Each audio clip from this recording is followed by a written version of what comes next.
Hello, welcome to the May edition of the Adelshaw Goddard newsletter. My name's Rachel Orton. I'm one of the partners in the London real estate team. Today I am joined by Paul Stoodley, CEO of Salmon.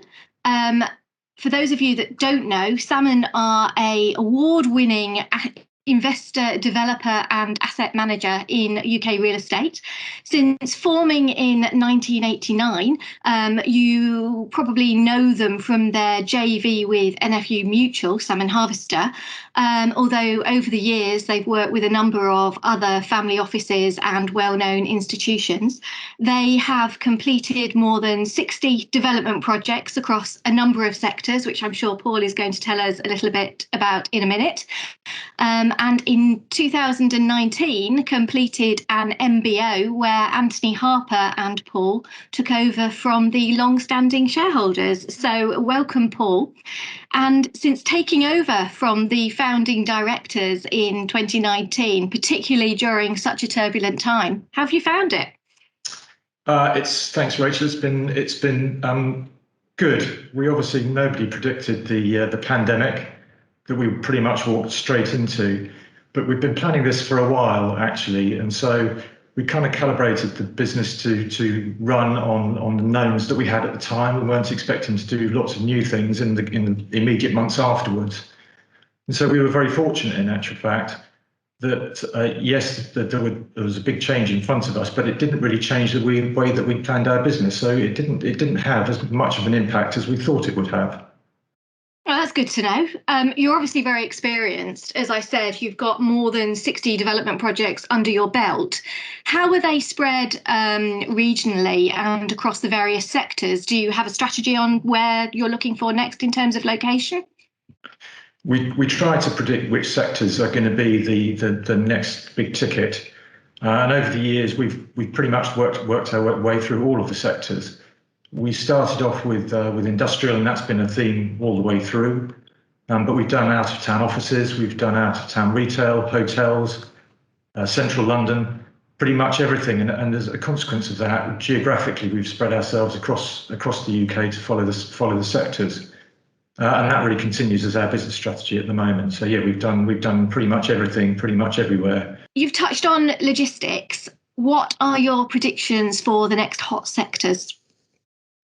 Well, property is a very cyclical market, as we've all come to recognise, and so whilst logistics is hot now, then my belief the next hot sectors will be the ones that have been in the doldrums, which is offices and retail. I think particularly as we get to know how people use those sectors differently, how people shop differently. We've talked about the rise of online, but that's not going to take away the need or the desire for people to go and see the products. It's a whole question about returns that people start to worry about with online. I think also offices, people working from home more, and what actually do you do in an office? It's really more now to collaborate necessarily than to work.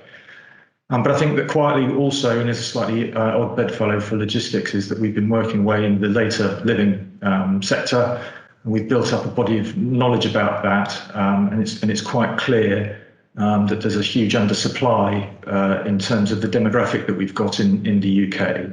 And it's quite clear that as the sector evolves the whole time, the offer changes.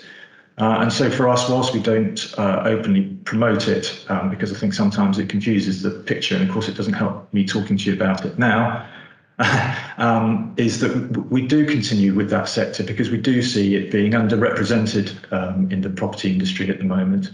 And it's also a phenomenal challenge technically to get the product right for the operators. And it is very much an evolving marketplace with new offers, rental offers coming in that we haven't seen previously, which all drives a different real estate offer.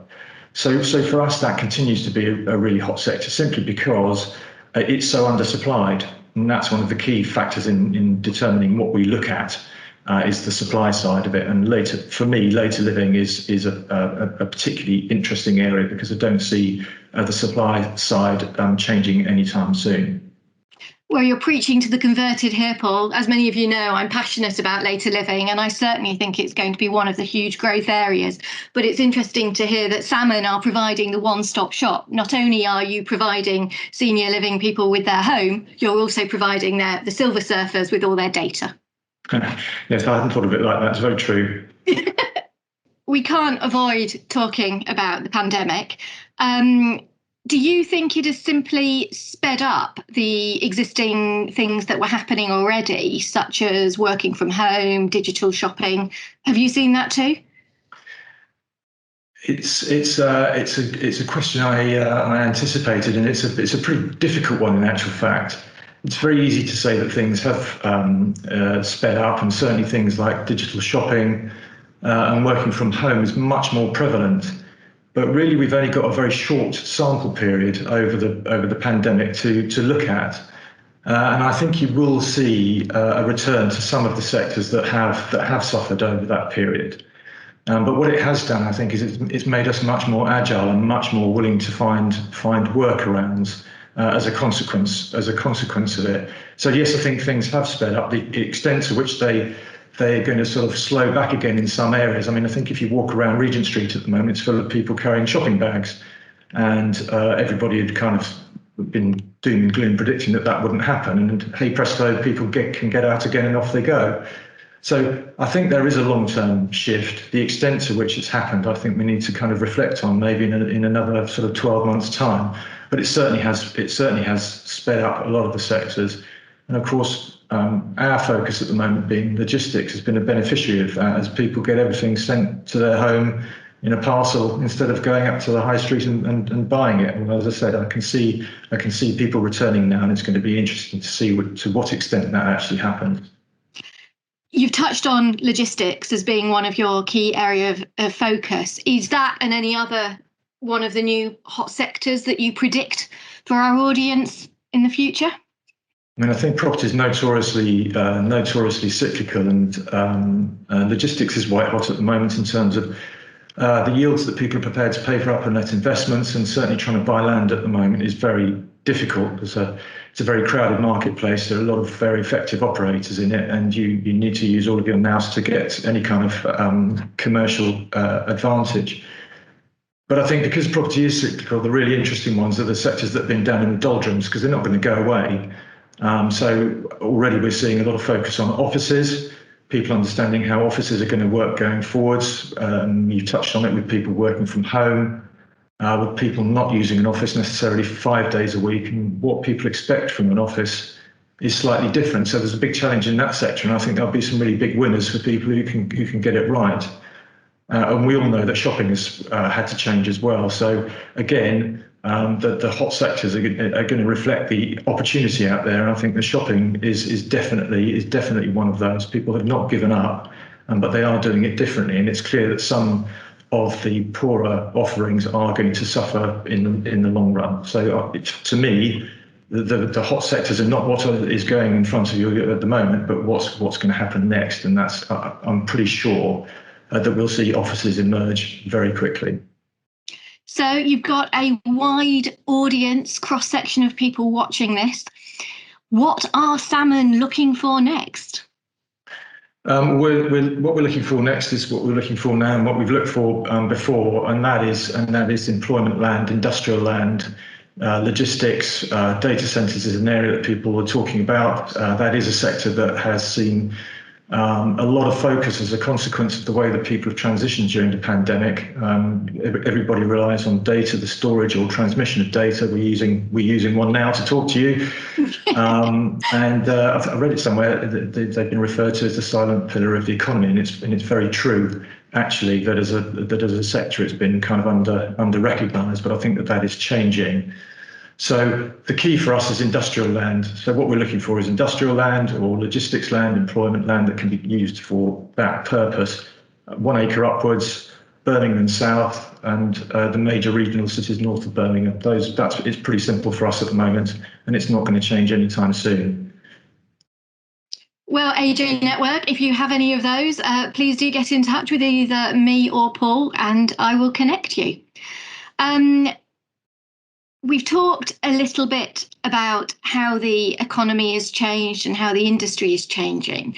But when we look at other sectors and how they've adapted, what do you think, or maybe what one thing do you think, can the real estate sector learn from other sectors? For example, we touched on retail and how they've got to know their customer better and use data for that. What can we learn? I think the major frustration for me continues to be the speed with which we can undertake our transactions. The technology sector seems to be able to move much quicker than we can, and I think that is outsmarting us as an asset class slightly at the moment. We are seeing prop tech coming to the fore, and we do use that, and it is phenomenally useful in the way that we do our business.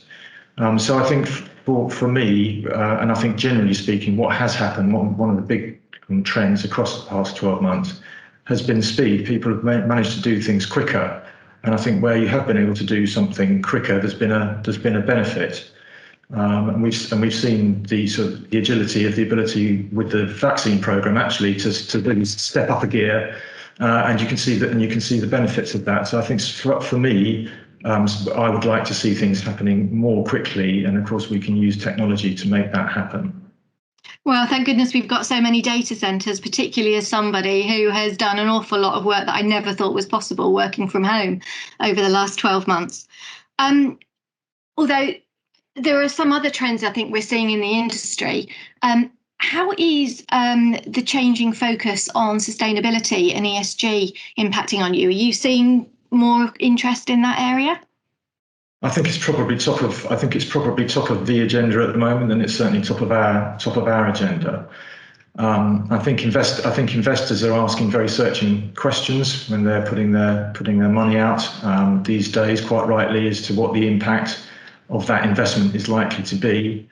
It's certainly with every development that we do now, in a very practical term, you have to look at the impact that it has on everything really. It's not just in the environment. So we sort of deep dive into what we need to do to present what we do in the best possible way, and that's brought its challenges with it, because we're still in the early stages of knowledge, I think, as to how you measure what the impact of what you're doing is. But I think everybody's doing the best. Well, we're certainly doing the best that we can at the moment. And that is speeding up the way that our schemes kind of react to the environment as we plan them through. Well, that's really good to hear. I mean, that's certainly something that we've been seeing too, and is very close to our hearts. And if anybody is interested, we are running a series of webinars as part of our Pain to Net Gain programme, and why you need to go green or go home. That's probably a great place to finish. So thank you very much, Salmon CEO Paul Stoodley. And I hope you all have a great day. Thank you very much.